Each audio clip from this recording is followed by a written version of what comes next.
तो नमस्कार दोस्तों, मैं हूं जगमोहन मोडवाल। आप सभी का हार्दिक स्वागत करता हूं। तो दोस्तों, मैं आज आपके लिए कक्षा 10 की मैथ से स्टार्ट करने जा रहा हूं। लेक्चर नंबर फर्स्ट होगा मेरा ये आज। तो दोस्तों, मैं पहला चैप्टर नहीं पढ़ा रहा हूं, तो सीधे आपके लिए दूसरा चैप्टर पढ़ाने जा रहा हूं। तो दोस्तों, पहला चैप्टर ज़्यादा मुझे इंटरेस्टिंग नहीं लगता, तो मैं इसलिए उसको नहीं पढ़ा रहा हूँ। तो अगर दोस्तों आपको पहला चैप्टर पढ़ना है तो आप मुझे कमेंट बॉक्स में बताएं, तो मैं आपके लिए लेक्चर ज़रूर लाऊंगा पहले चैप्टर का। तो दोस्तों, आज मैं आपके लिए कक्षा 10 मैथ्स की दूसरा चैप्टर बहुपद स्टार्ट करने जा रहा हूं। तो दोस्तों, अगर आप मेरे साथ लगातार जुड़े रहोगे तो आपके लिए मैं अच्छे से अच्छे कंटेंट लाऊंगा, अच्छे से अच्छे कंटेंट के साथ मैं आपको पढ़ाऊंगा। बस आपको मेरे साथ आखिरी तक निभाना होगा। अगर आप बीच में से कोई क्लास अटेंड करोगे तो आपको कोई फ़ायदा नहीं है, कोई बेनिफिट नहीं मिलेगा। तो दोस्तों, आपको हर एक क्लास अटेंड करनी होगी, आखिरी तक मेरे साथ बने रहना होगा। और आपके लिए मैं 95% मैथ्स में पूरी नंबर लाने के लिए आपके लिए पूरी से पूरी 100 में से 100% कोशिश करूंगा। तो दोस्तों, आपको आखिरी तक मेरे साथ बने रहना होगा। तो दोस्तों, चलिए अब ज़्यादा टाइम वेस्ट ना करते हुए अपने लेक्चर को स्टार्ट करते हैं। चैप्टर नंबर 2 को बहुपद स्टार्ट करते हैं। चलिए। तो चलिए दोस्तों, मैंने यहाँ पे बहुपद लिख लिया।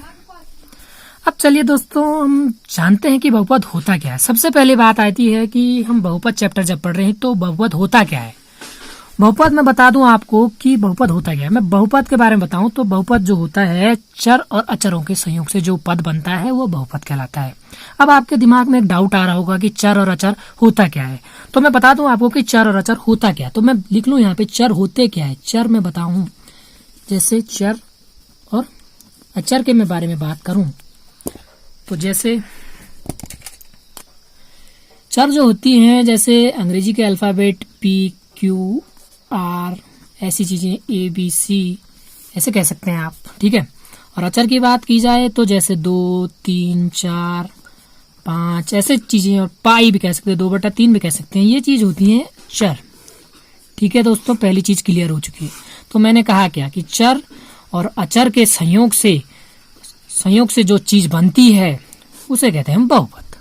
तो सिंपल सी बात है कि मैं लिख लूं यहाँ पे दोनों का संयोग कर लूं, चर और अचर का संयोग कर लूं। तो जैसे मैं कह लूं x² + 4 एक बहुपद हो गया, ठीक है।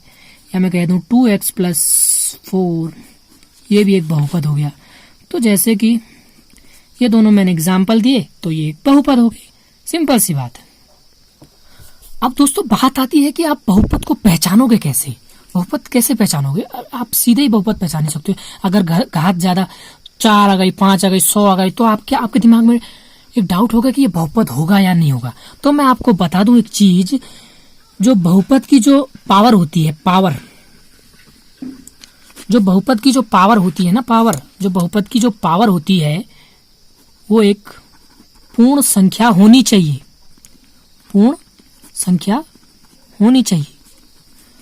अब पूर्ण संख्या होता क्या है? पूर्ण संख्या में बात करूं तो 0 से अनंत तक जो संख्याएं होती हैं वो पूर्ण संख्याएं कहलाती हैं, ठीक है। तो आपको ये चीज भी क्लियर हो गई। बहुपद को पहचानोगे कैसे?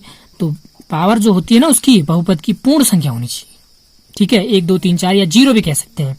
जैसे 2x⁻0 + 7x, ऐसी चीजें एक बहुपद हो गई, ठीक है। ये एक बहुपद हो गया। अगर मैं आपसे पूछूं कि 2x⁻4/3 + 7x + 8, तो मैं कहूं क्या ये बहुपद होगा? तो आपके दिमाग में बात आनी चाहिए कि मैंने क्या कहा कि बहुपद की जो पावर होनी चाहिए ना, पावर, वो एक पूर्ण संख्या होनी चाहिए। तो क्या ये पावर पूर्ण संख्या है? नहीं, क्योंकि पूर्ण संख्या जो होती है 0 से अनंत तक मैंने यहाँ पे लिखा लिया है। तो ये तो 4/3 है, तो ये एक पूर्ण संख्या है ही नहीं। तो that does not equal to बहुपद, ठीक है। क्लियर हो चुका है दोस्तों? ये एक बहुपद नहीं होगा, ठीक है। ये बहुपद नहीं होगा। ये हो सकता है बहुपद, ठीक है। बहुपद की घात 0 हो सकती है, बट कोई भिन्न हो गया तो नहीं। अब अब बाई चांस मैं बात करूं 2x की पावर 4/2 प्लस 7x प्लस 8, तो क्या आप इसे बहुपद? आपके दिमाग में बात आ रहा होगा कि ये पूर्ण संख्या नहीं है। अरे मैंने क्या कहा कि जो पावर होनी चाहिए पूर्ण संख्या नहीं होनी चाहिए, तो आपको यहाँ पे दिमाग में बात आ रही होगी जो ये 4/2 है ये पूर्ण संख्या नहीं, तो आप गलत हैं। 4/2 एक पूर्ण संख्या है। कैसे? 2 दूनी 4, बस खत्म। तो आप इसको इस प्रकार नहीं लिख सकते 2x² प्लस 7x प्लस 8, तो ये तो पूर्ण संख्या हो गई। यहाँ पे कट रहा था, यहाँ पे नहीं कट रहा था, यहाँ पे भाग जा रहा है 2 का, यहाँ पे नहीं जा रहा 3 का, तो this is not equal to बहुपद, दिस इज इक्वल टू बहुपद। ठीक है, ठीक है दोस्तों, इतनी बात क्लियर हो गई। तो ये जाना आपने बहुपद। ठीक है दोस्तों, अब बात करते हैं बहुपद के बारे में, तो आपने जान लिया। अब बात करते हैं बहुपद के टाइप्स कितने होते हैं, टाइप्स ऑफ बहुपद, टाइप्स ऑफ पॉलिनोमियल्स। ठीक है, बहुपद के प्रकार। तो दोस्तों मैं अब बहुपद के प्रकार के बारे में बताऊंगा आपको। तो बहुपद का जो फर्स्ट जो टाइप होता है वो होता है लीनियर पॉलिनोमियल्स, यानी कि कह सकते हैं हम हिंदी में रैखिक बहुपद।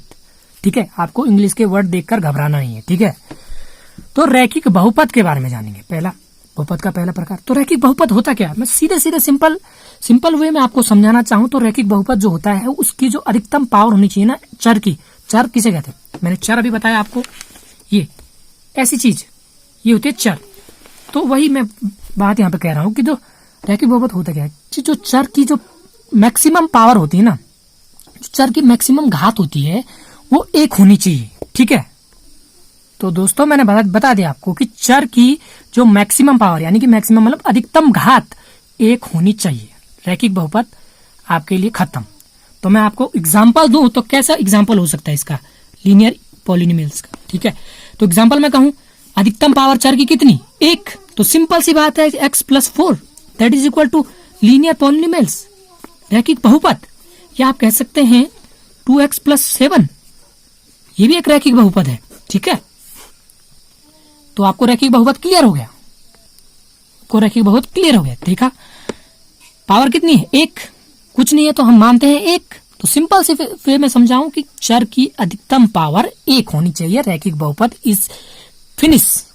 अब बात करते हैं रैखिक बहुपद के बाद जो बहुपद आता है वो आता है अगला द्विघात बहुपद। द्विघात बहुपद के बारे में बात जानते हैं। तो दोस्तों द्विघात बहुपद के बारे में जानेंगे। द्विघात बहुपद हुआ क्या, मैं आपको बता दूं। इसका आपको समझने का एक लॉजिक है, आपको समझना है इसकी हेडिंग से। ठीक है, लिखा गया क्वाड्रेटिक पॉलिनोमियल्स, यानी कि द्विघात बहुपद। द्विघात बहुपद यहाँ पे मैंने बताया क्या, रैखिक बहुपद, चर की अधिकतम घात 1। यहाँ पे आप क्या समझोगे, द्विघात बहुपद यानी कि चर की अधिकतम घात कितनी होगी? द्विघात 2। सिंपल सा वे है कि आप इसको हेडिंग से समझ सकते हो। तो चर की अधिकतम घात इसमें द्विघात बहुपद में 2 होनी चाहिए। तो जैसे कि मैंने यहाँ पे लिख लिया है, वीडियो के मैं लिख पहले रहा हूँ, क्योंकि जो अगर मैं वीडियो में लिखूंगा तो टाइम ज्यादा वेस्ट हो जाएगा, इसलिए मैं टाइम वेस्ट ना करते हुए वीडियो से पहले ही लिख ले रहा हूँ। तो चर की अधिकतम घात 2 होनी चाहिए। एग्जाम्पल दे दूं, इसका एग्जाम्पल दे दूं मैं, जैसे मैं कहूँ x² + 4x + 8, ये कोई द्विघात बहुपद है सिंपल सा। या एक और ले लेता हूँ x² + 6x, ये भी एक द्विघात बहुपद है। ठीक है, ये भी एक द्विघात बहुपद है। अब बात करते हैं अगला। तो दोस्तों अगला जो बहुपद है वो है त्रिघात बहुपद। त्रिघात बहुपद में सिंपल है कि चर की अधिकतम घात 3 होनी चाहिए। ये भी हेडिंग से इसका भी पता लग जा रहा है। तो चर की अधिकतम घात 3 होनी चाहिए, सिंपल सा, चर की अधिकतम घात 3 होनी चाहिए। एग्जाम्पल दे दूं, मैं कह दूं x³ ये 4x³ कह दूं प्लस 7x + 9, ये कोई एक त्रिघात बहुपद है। ठीक है, या एक और ले लेता हूँ 7x³ + 4, ये भी एक त्रिघात बहुपद है। ठीक है, क्लियर हो गया। तो आपको तीनों चीजें क्लियर हो गई, रैखिक बहुपद के बारे में जाना, द्विघात बहुपद के बारे में जाना, और अब त्रिघात बहुपद के बारे में भी आपने जान लिया है, क्यूबिक पॉलिनोमियल्स। ठीक है।